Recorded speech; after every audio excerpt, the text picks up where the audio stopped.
Sementara itu, Saudara, Pemda Papua Barat Daya sedang menyusun peraturan gubernur tentang kebijakan dan strategi daerah menangani dan mengurangi sampah untuk mendukung Indonesia Bersih 2025. Master Plan terukur daerah sebagai dokumen dasar perencanaan pengelolaan sampah di Ibu Kota Papua Barat Daya disampaikan Kadis Lingkungan Hidup Kehutanan dan Pertanahan Papua Barat Daya, Julian Kelly Kambu, menanggapi masalah sampah di Kota Sorong sebagaimana dijelaskan dalam wawancara berikut ini. Pak Kelly, kalau kita bicara penanganan sampah di Kota Sorong, apa pengalaman sejak dipercaya selama 1 tahun menangani sampah di Dinas Lingkungan Hidup yang Anda pimpin dulu? Saya sebagai Kepala Dinas 10 tahun di Dinas Perlindungan dan Pengelolaan Lingkungan Hidup. 1 tahun pengelolaan sampah, penanganan dan pengurangan di tahun 2022. Dari pengalaman singkat 1 tahun itu, saya melihat bahwa penanganan dan pengurangan sampah di ibu kota itu sangat kompleks dan ada ekosistem yang saling terkait dan saling mempengaruhi. Apa saja itu? Itu adalah perilaku manusia, ada faktor budayanya, ada waktu, ada dana secukupnya untuk bisa mengelola penanganan dan pengurangan sampah. Khusus untuk dana ini sendiri sangat minim yang dianggarkan. Misalnya kalau ada anggaran lebih, kita bikin 2 shift atau 3 shift. Ada yang kerja dari pagi jam 6 atau jam 5 pagi sampai jam 12. Kemudian ada yang lanjut juga. Tapi karena terbatas anggaran ini juga terbatas sehingga daya trek pengangkut sampah ini berkurang. Ini trek yang angkat sampah di kota ini usianya sudah usia tua semua. Kontainernya saja kurang. Jumlah penduduk kota ini 300.000. Kontainer hanya tidak sampai 100 kontainer. Mungkin ada 20. Bagaimana mau mengimbangi volume sampah? Pada potensi pengelolaan sampah yang bisa digali untuk membantu dana operasional penanganan sampah yang Anda sebut tadi?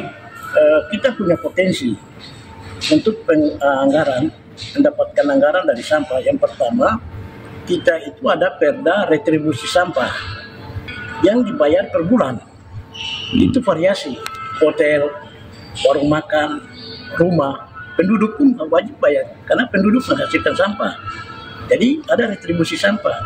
Kalau kita mau kalkulasi, hitung, saya prediksi saja itu bisa 1 tahun bisa dari retribusi sampah bisa 5 sampai 10 miliar.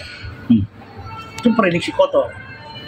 Mungkin harus dikaji lebih lanjut. Waktu itu sebelum pindah ke provinsi, kami bekerjasama dengan Bank Papua. Bank Papua itu sedang menyiapkan satu fasilitas untuk bayar retribusi sampah. Jadi dia terkonek langsung pembayarannya. Dari HP pun kita langsung bayar retribusi kita sampah. Tapi mekanisme ke sana itu kita harus perda tentang retribusi sampah ini kita jabarkan dengan baik. Kita lakukan sosialisasinya dengan baik. Yang sekarang metode pengelolaan itu kan hanya angkat buang. Kita lepas tangan kepada pihak ketiga. Harusnya ada dana secukupnya untuk instansi teknis untuk melakukan sosialisasi karena kita merubah mindset. Untuk membangun jalan dan hotel itu mudah, merubah mindset itu sulit. Sehingga kita butuh perubahan mindset ini dengan jalan pasang pamflet di mana-mana, sosialisasi, kita publikasi, edukasi mulai dari TK, mulai dari SMP, perguruan tinggi. Semua orang di kota ini bilang kota kotor. Terus saya mau tanya apakah mereka tinggal di kota ini atau tinggal di kota mana?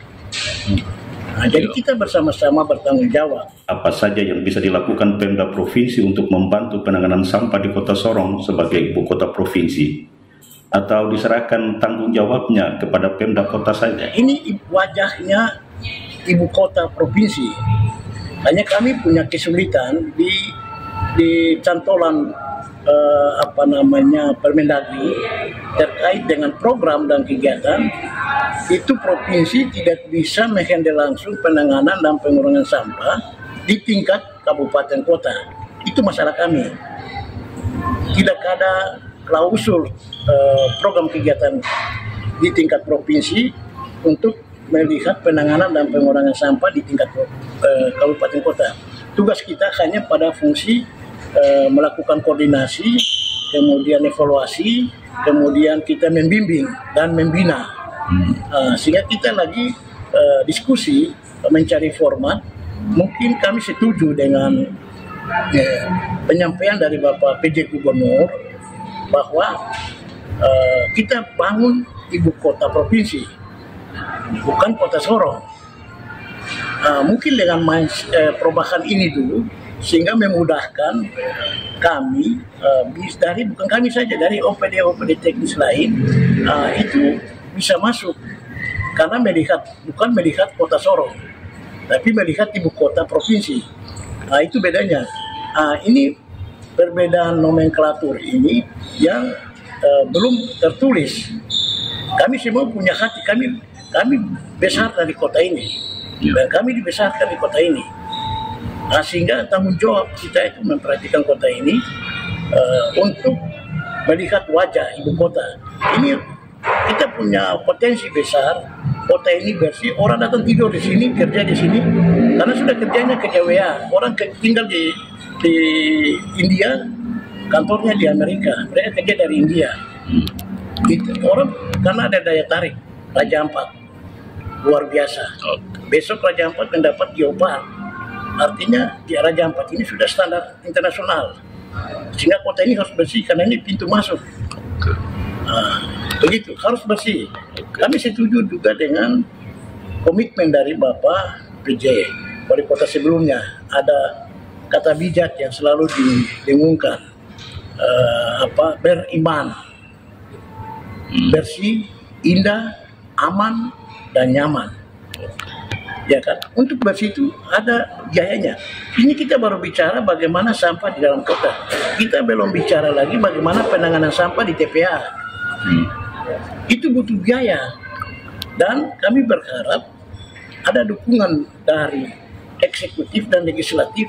Itu hanya harus duduk bersama bicara masalah yang satu ini. Kota ini dibentuk dari awal, cikal bakal bentuk kota ini hanya satu, menjaga kebersihan kota. Terima kasih sudah berbagi di CWM News. Ya, terima kasih. Salam lestari, kita orang kuat karena orang satu.